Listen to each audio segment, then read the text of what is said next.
Linda, Pastor. Let's go to Judges 17.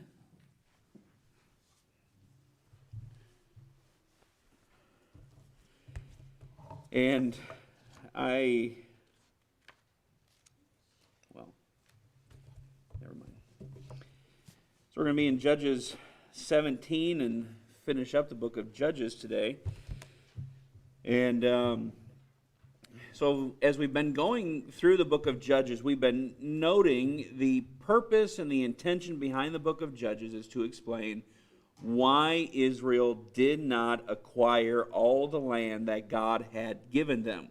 God had given them all the land. He brought them into the promised land, or into Israel. He gave them their enemies, but they failed to destroy all their enemies. And it's because they did not keep God's word, and therefore they were unable to acquire all the land that God had promised them, which was to go all the way over to the Euphrates River and down to the Nile River. And as we've been looking at the Judges, I think sometimes it's easy for us to get a little bit confused as to the character of the judges, because 3 of them appear in the Hall of Faith. And so often you hear, or people get the idea that they were godly men who did some bad things, but that's actually the opposite of the way the book of Judges is portraying them. The way the book of Judges portrays them is they start out fairly good, but then as you go along, each successive judge becomes worse than the one before. And the last 3, being Gideon, Jephthah, and Samson, they are the worst of the judges, and they are the ones that appear in the Hall of Faith. It's not because they were godly men that sometimes did bad things. It's because they were bad men, but God used them at moments of faith.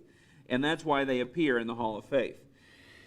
And so we went through this, I think, pretty good over a couple weeks. So we're not going to go too much into this. We have Othniel, Ehud. Ehud I really like because he's the left-handed judge.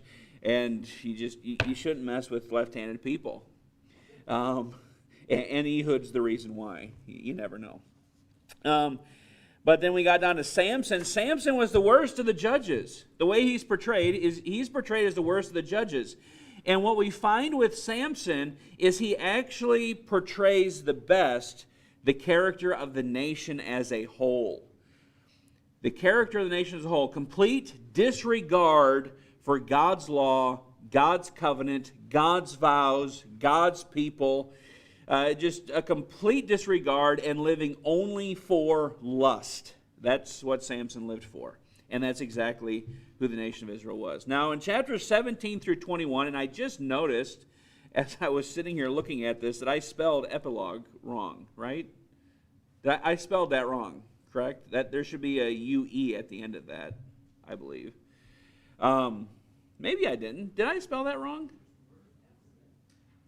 On page 2, sorry. I spelled that wrong. Yeah.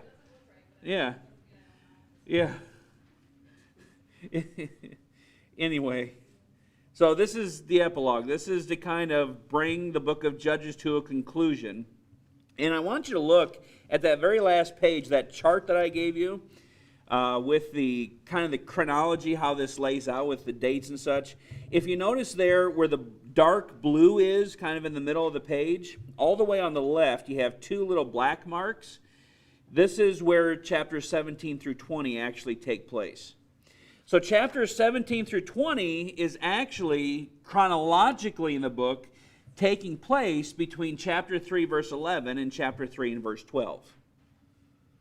And the purpose here is to show the evil that is going on within the nation of Israel. This kind of brings everything to a climax.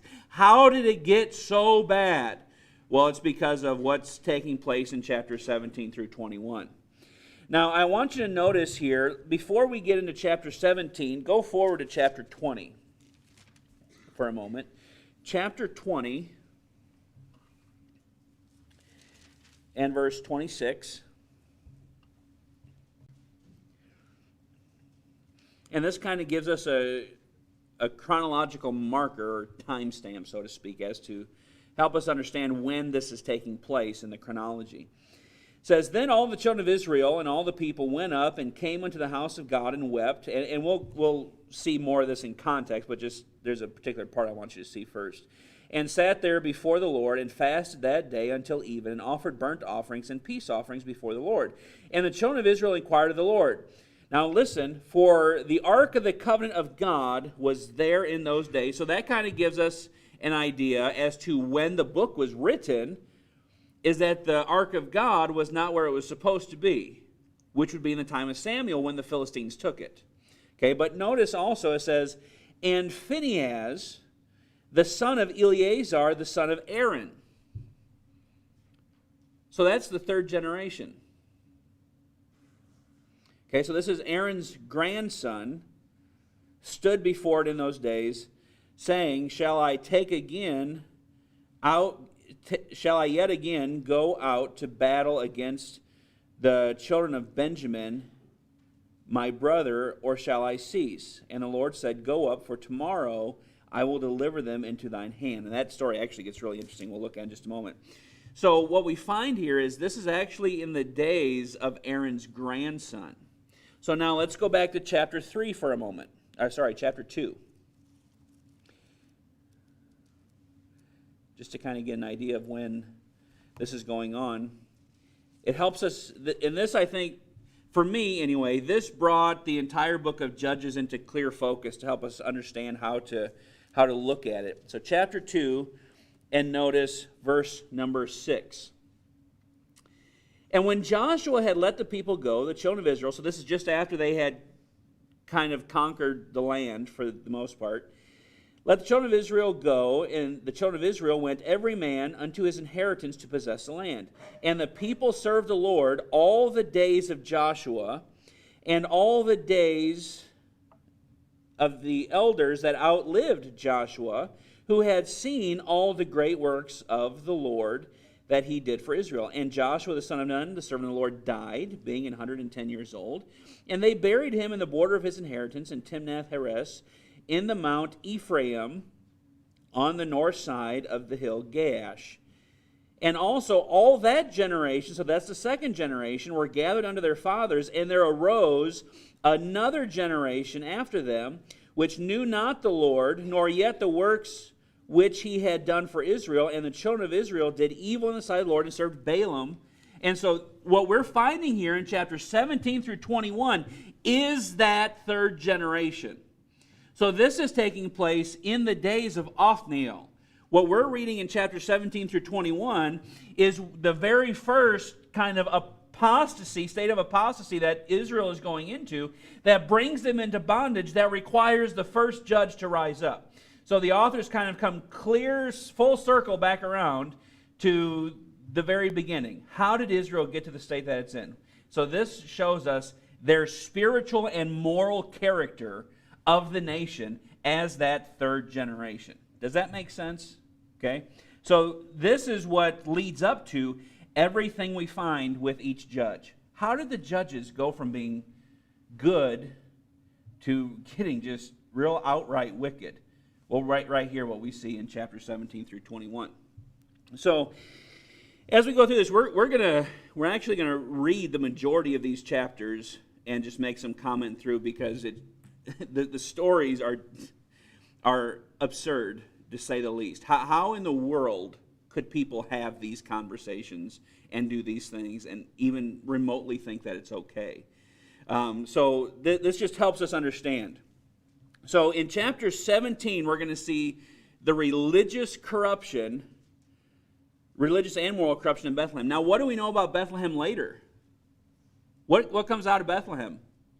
Jesus does. But this is what Bethlehem used to be like. So this is really interesting, and you consider the character of it, and that out of this, Jesus is eventually going to come. So notice here, chapter 17, verse 1, And there was a man of Mount Ephraim, whose name was Micah. And he said unto his mother, now just get this, imagine a child having this conversation with his mother. The 1,100 shekels of silver that were taken from thee, about which thou cursest, and spakest also in mine ears, behold, the silver is with me, I took it. So his mom had 1,100 shekels of silver set aside, laid apart, and it went missing. And so he finally fesses up, being the big, mature person that he is. He comes and says, Mom, I have the money. I took it. And now notice what the mom says. And his mother said, curse you, child. How could you do such a thing? Steal from your own mother and money that has been reserved for God. Is that what she says? No, what does she say? Blessed be thou of the Lord, my son. And so right away, we're seeing the character of these people. They have zero regard for what's right. And notice what she says. And when he had restored the 1,100 shekels of silver to his mother said, I had wholly dedicated the silver unto the Lord from my hand for my son. So this money, the silver, was set aside for the Lord. Now notice what she plans to do with it. To make a graven image and a molten image. Good idea or bad idea? What's she doing? She has dedicated money to the Lord, money that she's going to melt down, silver to the Lord, that she's going to melt down and turn into an idol. How do you dedicate that to the Lord? That's complete confusion. Complete religious confusion. And so she says, now therefore I will restore it unto thee. So really, she dedicated this silver to the Lord to make an idol so she could give it to her son. That was the point. She's going to give him a religious trinket. Yet he restored the money unto his mother, and his mother took 200 shekels of silver and gave them to the founder, who made thereof a graven image and a molten image. And they were in the house of Micah. And the man Micah had an house of gods, and made an ephod and a teraphim, and consecrated one of his sons, who became his priest.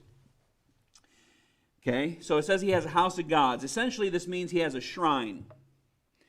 And he makes an ephod being almost like a vest type garment that goes over, but it's made out of metal, so it's designed to be an idol. And then a teraphim, that's a word we see a few times in the Bible, and essentially what a teraphim is, it's a little household idol. So you could go to China, and you could see the big Buddha, or you can go into a little gift shop, and you can get the little Buddha, so you can bring it home and put it up on a shelf somewhere.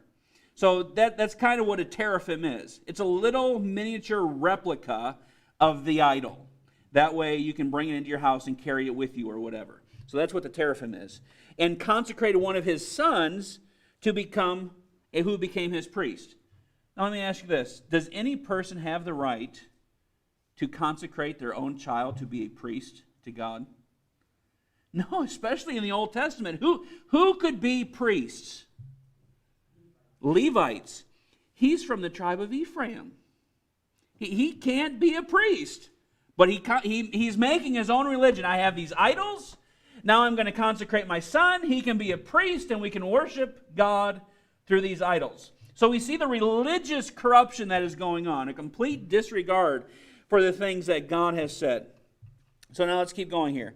In those days, now notice where this comes in. In those days, there was no king in Israel, but every man did that which was right in his own eyes.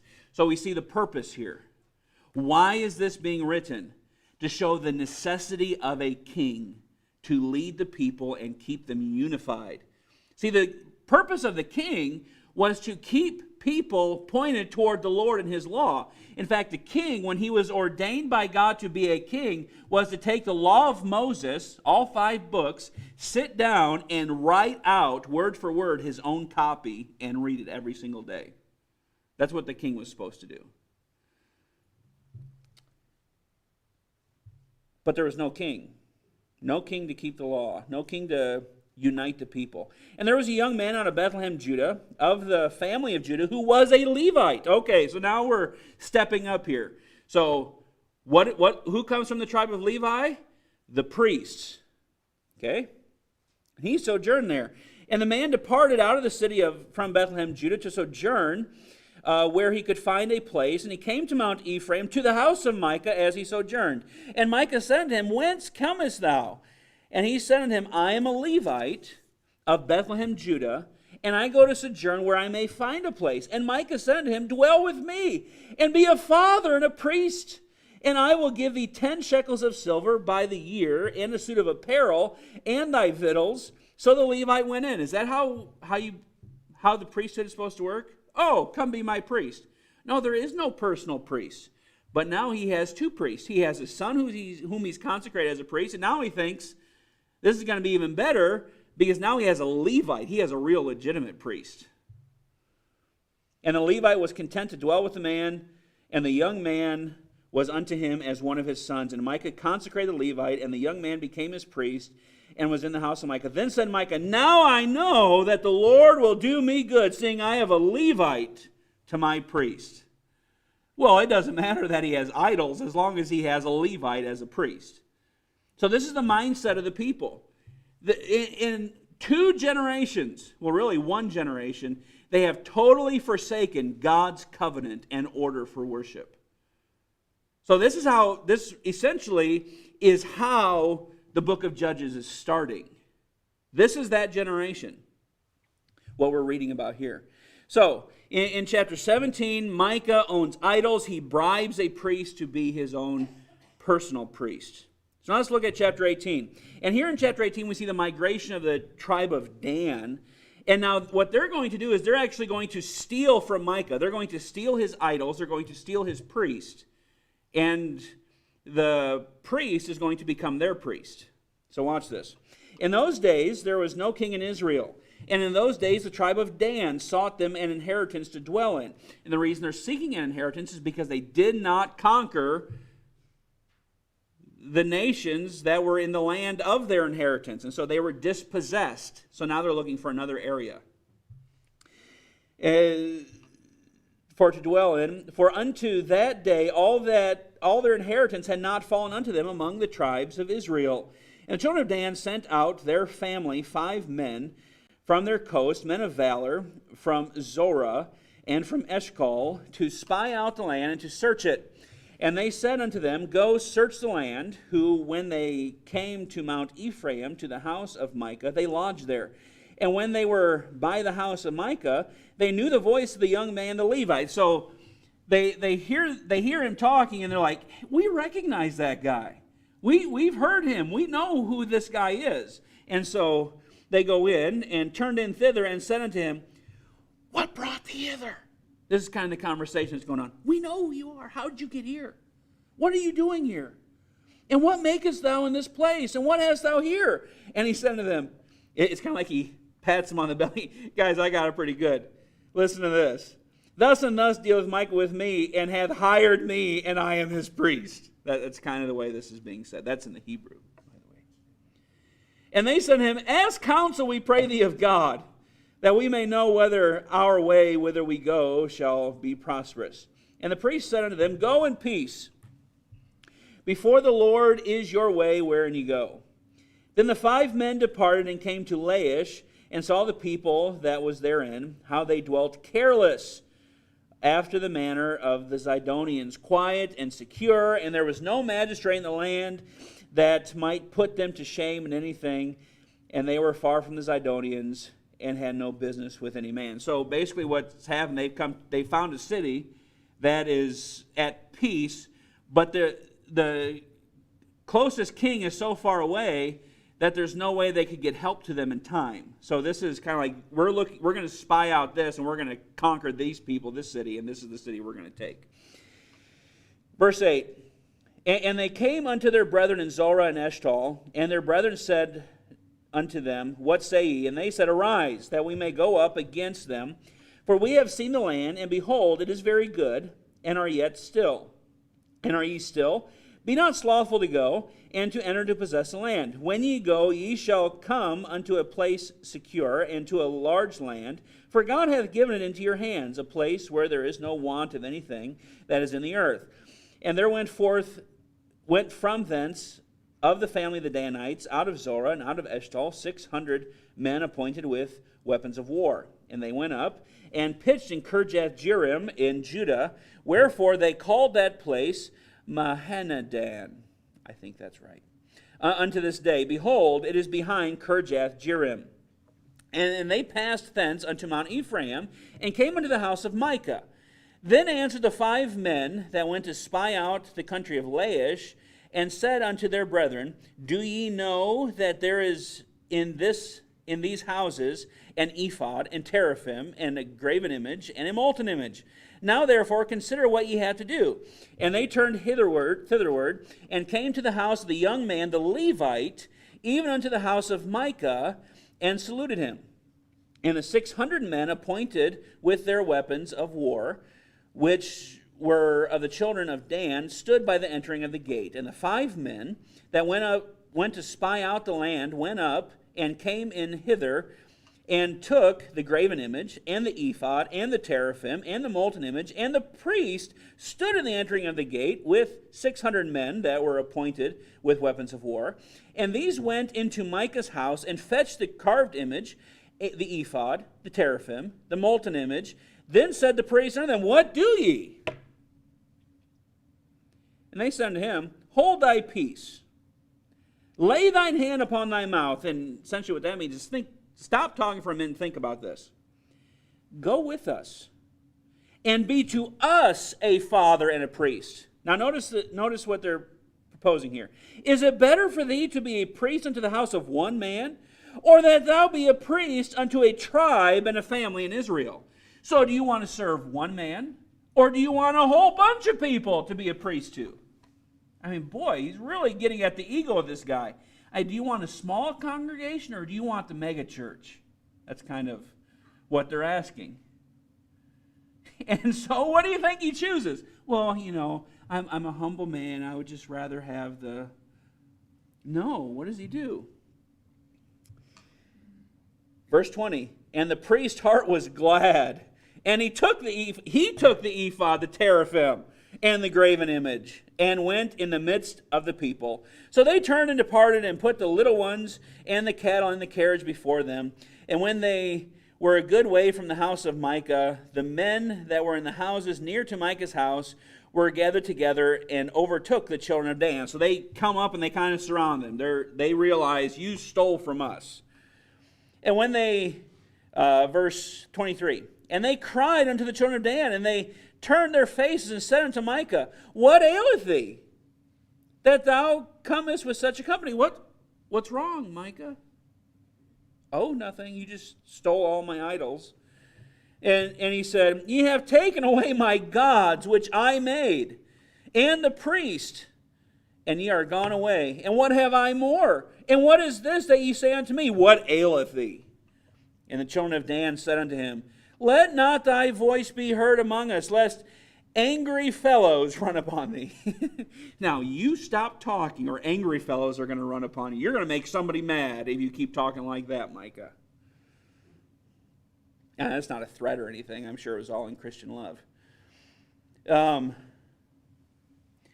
Lest angry fellows run upon thee, and thou lose thy life with the lives of thy household. And the children of Dan went their way. And when Micah saw that they were too strong for him, he turned and went back unto his house.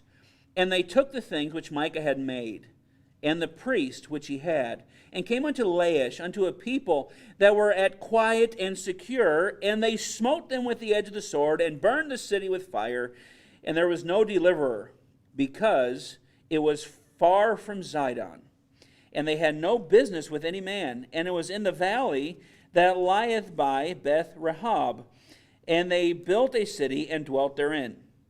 And they called the name of that city Dan, after the name of Dan their father, who was born unto Israel. Howbeit the name of the city was Laish at the first. And the children of Dan set up the graven image, and Jonathan, the son of Gershom. Now, here is something to keep in mind. Let me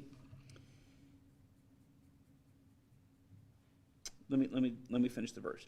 Children of Dan set up the graven image, and Jonathan, the son of Gershom, the son of Manasseh, he and his sons were priests to the tribe of Dan until the day of the captivity of the land.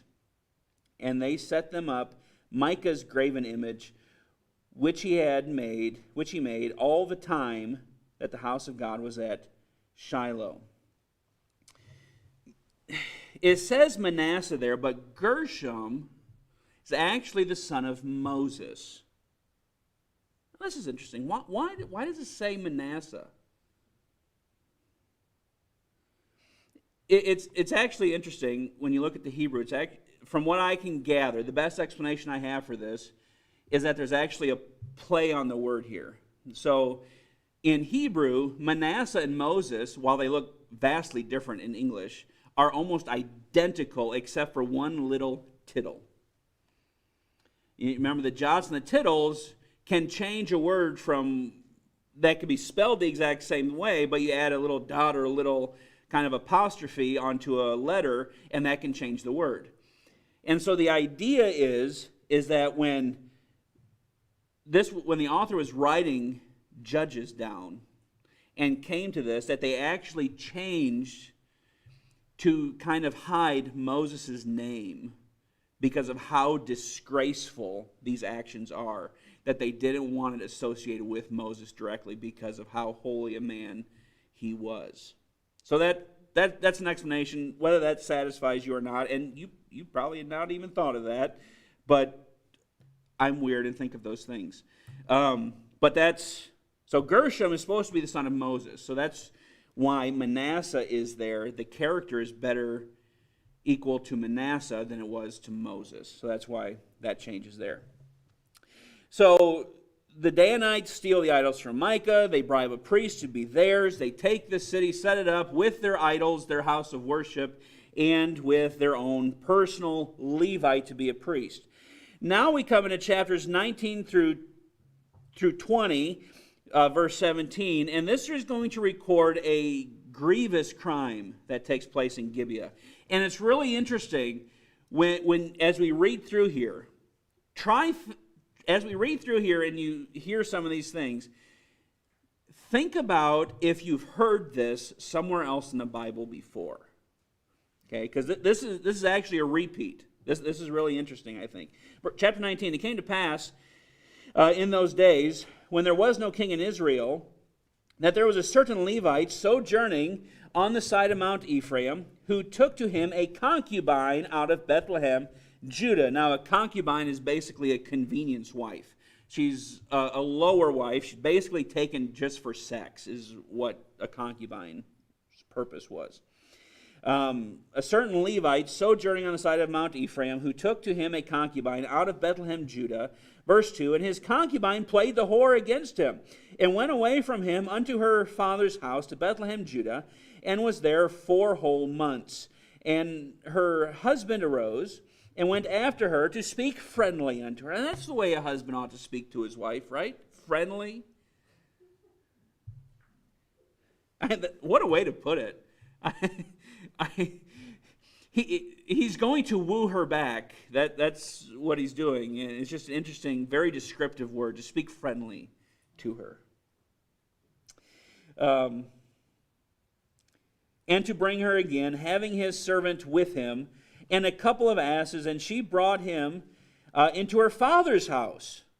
And when the father of the damsel saw him, he rejoiced to meet him. And his father-in-law, the damsel's father, retained him, and he abode with him 3 days. So they did eat and drink and lodge there. Now this isn't just eating and drinking a regular meal. This is a party that's going on. You know, all the relatives come around and it's like, hey, let's have a party. Only theirs is a drunken debauchery. Verse 5, and it came to pass on the 4th day, when they arose early in the morning, that he rose up to depart, and the damsel's father said unto his son-in-law, comfort thine heart with a morsel of bread, and afterward go your way. And they sat down and did eat and drink, both of them together. For the damsel's father said unto the man, be content, I pray thee, to tarry all night, and let thine heart be merry. So they're going to get drunk and have hangover. When the man rose up to depart, his father-in-law urged him Therefore he lodged there again.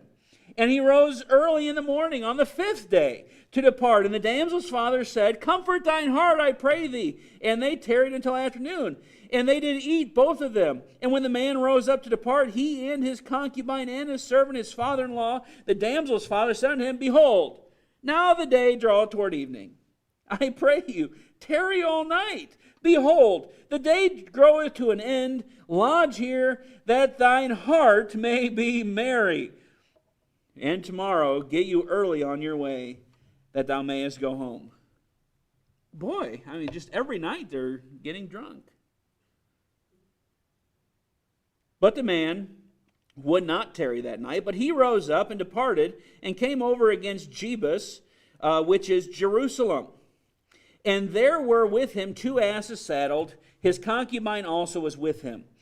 And when they were by Jebus, the day was far spent, and the servant said unto his master, Come, I pray thee, let us turn into this city of the Jebusites, and lodge in it. And his master said unto him, We will not turn aside hither into the city of a stranger that is not of the children of Israel.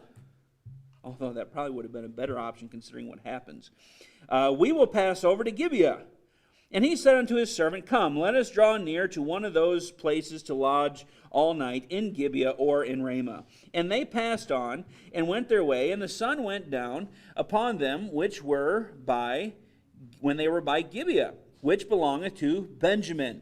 And they turned aside thither to go in and to lodge in Gibeah. And when he went in, he sat down in the street of the city, for there was no man that took them into his house to lodging. And remember, they don't have hotels in these days, so you had to be invited to an upper room to stay. It's kind of the idea here. Verse 16, And behold, there came an old man from his work out of the field at even, which was also of Mount Ephraim, and he sojourned in Gibeah. But the men of the place were Benjamites. Okay, now keep that in mind. Benjamites, who are they? They're a tribe of Israel. Okay, so these are the men of the place. And when he had lifted up his eyes, he saw a wayfaring man in the street of the city. And the old man said, Whither goest thou, and whence comest thou? And he said unto him, We are passing from Bethlehem, Judah, toward the side of Mount Ephraim. From thence am I. And I went to Bethlehem, Judah, but I am now coming to the house of the Lord.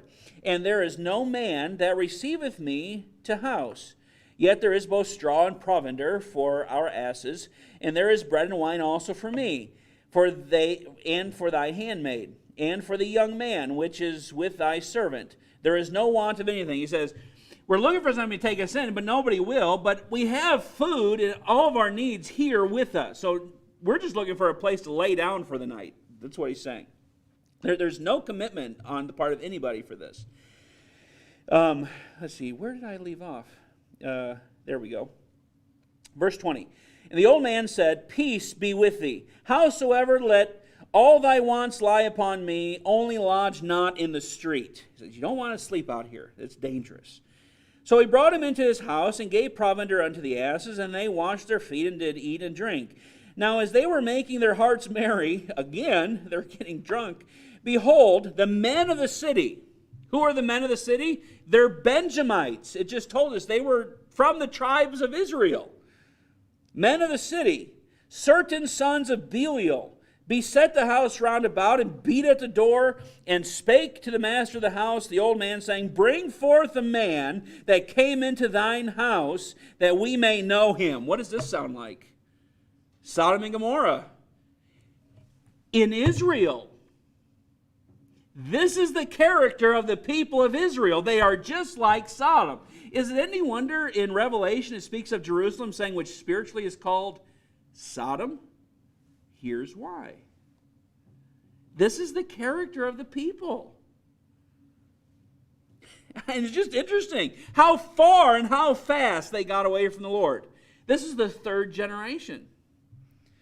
And the man, the master of the house, went out unto them, and said unto them, Nay, my brethren, I pray you, do not so wickedly, as though his next option is much better, saying that this man is come into mine house. Do not this folly. Behold, here is my daughter, a maiden, and his concubine. How generous.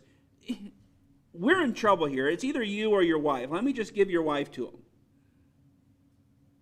This is the moral corruption. Just wicked, wicked people that they had become. He says, Then will I bring out now, and humble ye them, and do with them what seemeth good unto you. But unto this man do not so vile a thing. But the men would not hearken to him, so the man took his concubine, and brought her forth unto them.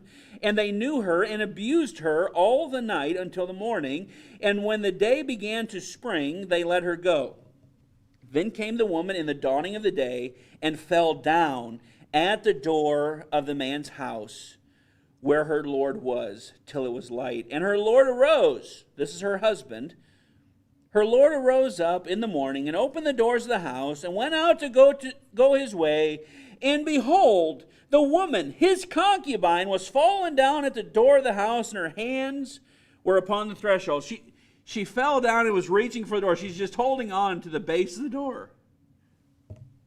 Oh, honey, what happened to you? Are you okay? Is that what he says? No, he says unto her, Up, let us be going. Real kind and compassionate man. But none answered. Now, you could kind of go either way on this. The Bible doesn't specifically say whether that means she was actually dead or if she was just unconscious. I don't know. Either way, it's still bad, and it wouldn't be outside of their character for it to be either way. And when he was come into his house, he took a knife and laid hold on his concubine. The idea that he laid hold on her seems more forceful.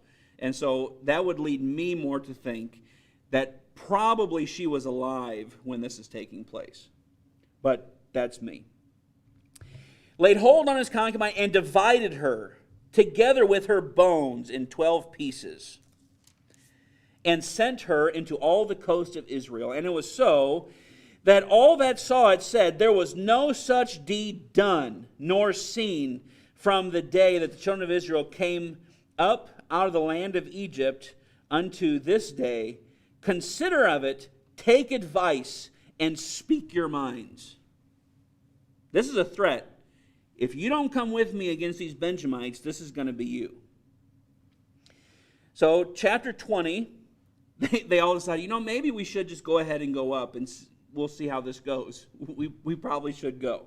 Okay, now, so here in your blanks, next to chapter 19 and 20 there, records the crime at Gibeah. One thing we see in the book is that the nation is entirely divided. None of the rest of the tribes wanted to go up there, but they got together because of a threat. So they were entirely divided. The tribes remain independent and do not wish to help each other. The unity of the tribes at this point is only the result of a threat if they do not help. Israel needs a king to unite them. That's why at the beginning of this it says there was no king in Israel. This is the point throughout this. Okay, now notice here in your notes again, this displays the general character of the people as having forsaken God as their king. This is seen in 1 Samuel chapter 12, verse 12, where he says, They have not rejected you, but they have rejected me from being king over them. This sets the stage of the need for a visible king to unite the nation. And so the tribes gather together, and they are going to go to war against Benjamin. So let's read that here. Chapter 20, verse number 18. Try to get this finished up.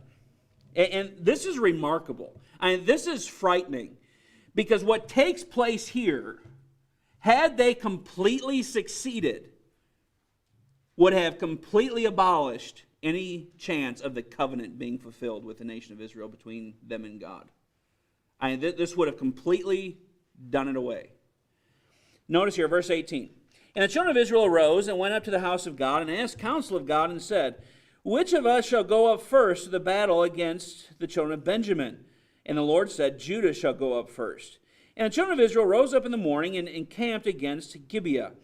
And the men of Israel went out to battle against Benjamin. The men of Israel put themselves in array to fight against them at Gibeah.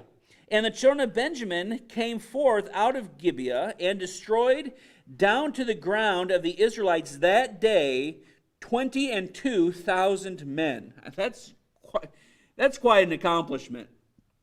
That's pretty remarkable. But it gets worse. And the people, the men of Israel, encouraged themselves and set their battle again in array in the place where they put themselves in array the first day. And the children of Israel went up and wept before the Lord until even and asked counsel of the Lord, saying, shall I go up again to battle against the children of Benjamin, my brother? And the Lord said, go up against him.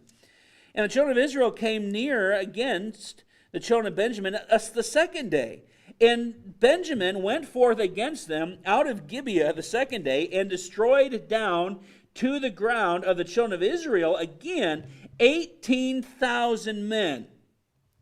All these drew the sword. So Benjamin's really holding his own.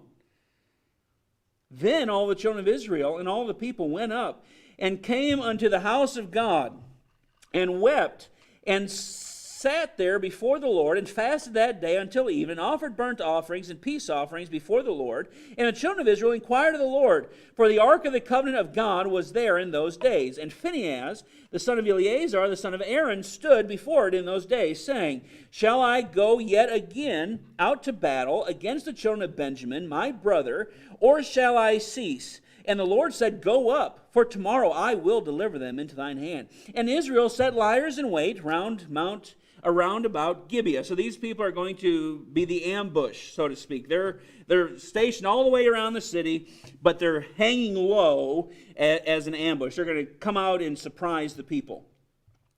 Verse 30, and the children of Israel went up against the children of Benjamin on the third day and put themselves in array against Gibeah as at other times. And the children of Benjamin went out against the people and were drawn away from the city. And they began to smite the people and kill as at other times in the highways, of which one goeth up to the house of God, and the other to Gibeah in the field, about 30 men of Israel. And the children of Benjamin said, they are smitten down before us as at the first. But the children of Israel said, let us flee and draw them from the city unto the highway. So we're going to run away, get them to chase us so they're far away from the city and can't stop our plan. And verse 33, and all the men of Israel rose up out of their place and put themselves in array at Baal Tamar. And the liers in wait of Israel came forth out of their places, even unto the meadows of Gibeah. And there came again against Gibeah 10,000 chosen men out of all Israel. And the battle was sore, for they knew not the evil was near them. And the Lord smote Benjamin before Israel.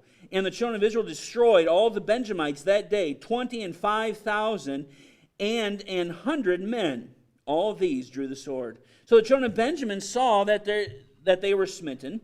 For the men of Israel gave place to the Benjamites, because they trusted unto the liers in wait, which they had set before Gibeah. And the liers in wait hasted and rushed unto Gibeah, and the liers in wait drew themselves along and smote all the city with the edge of the sword. Now there was an appointed sign between the men of Israel and the liers in wait, that they should make a great flame with smoke rise up out of the city. And when the men of Israel retired in the battle, Benjamin began to smite and kill the men of Israel, about 30 persons. For they said, surely they are smitten down before us, as in the first battle. But when the flame began to rise up out of the city with the pillar of smoke, the Benjamites looked behind them, and behold, the flame of the city ascended up to heaven. And when the men of Israel turned again, the men of Benjamin were amazed, for they saw that evil was come upon them. Therefore they turned their backs before the men of Israel unto the way of the wilderness, but the battle overtook them, and them which came out of the cities they destroyed in the midst of them. Thus they enclosed the Benjamites round about, and chased them, and trode them down with ease over against Gibeah toward the sun rising. And there fell of Benjamin 18,000 men, all these men of valor. Now watch this. And they turned and fled toward the wilderness. So there's a group of them that get away to the rock of Rimmon.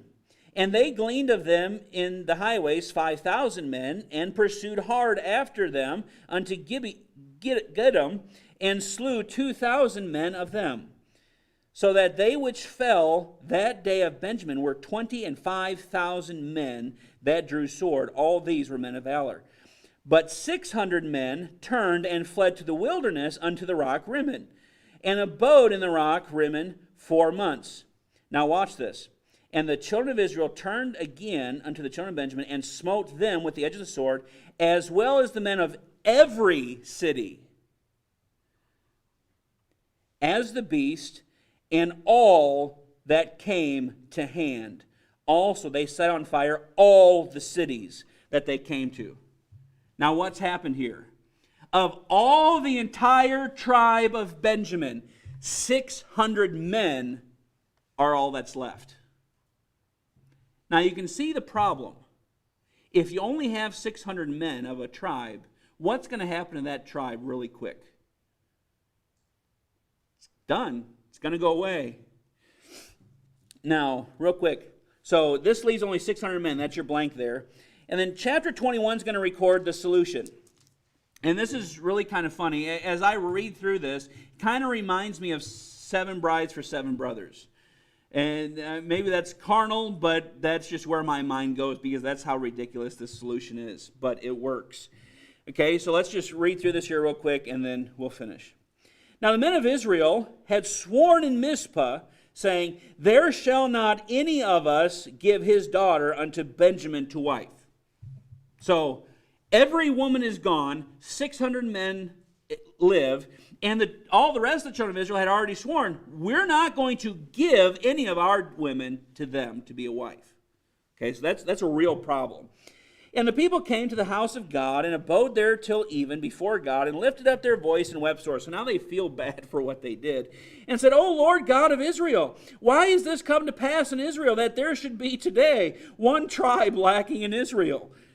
And it came to pass on the morrow that the people rose early and built there an altar and offered burnt offerings and peace offerings. And the children of Israel said, who is there among all the tribes of Israel that came not up with the congregation unto the Lord?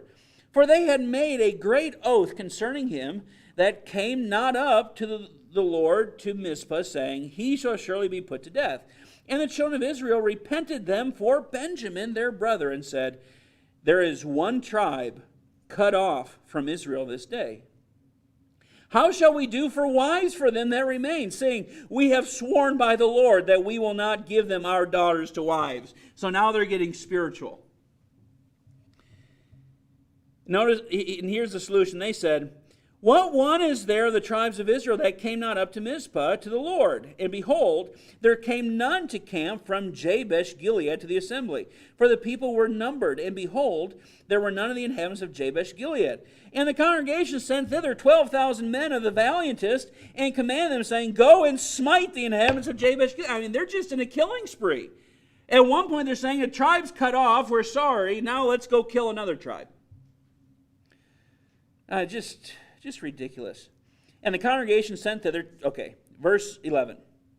And this is the thing that ye shall do. Ye shall utterly destroy every male and every woman that hath lain by man.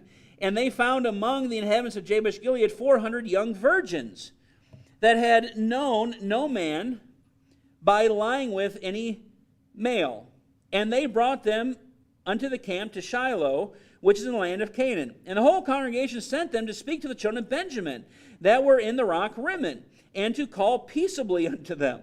And Benjamin came again at that time, and they gave them wives which they had saved alive of the women of Jabesh Gilead, and yet so they sufficed them not. So that's only 400. There's 200 more men that still need wives. Okay, so that wasn't enough. Verse 14. And Benjamin came again at that time, and they gave them wives Verse 15. And the people repented them for Benjamin because that the Lord had made a breach in the tribes of Israel. Then the elders of the congregation said, how shall we do for wives for them that remain, seeing that women are destroyed out of Benjamin? And they said, there must be an inheritance for them that be escaped of Benjamin, that a tribe be not destroyed out of Israel.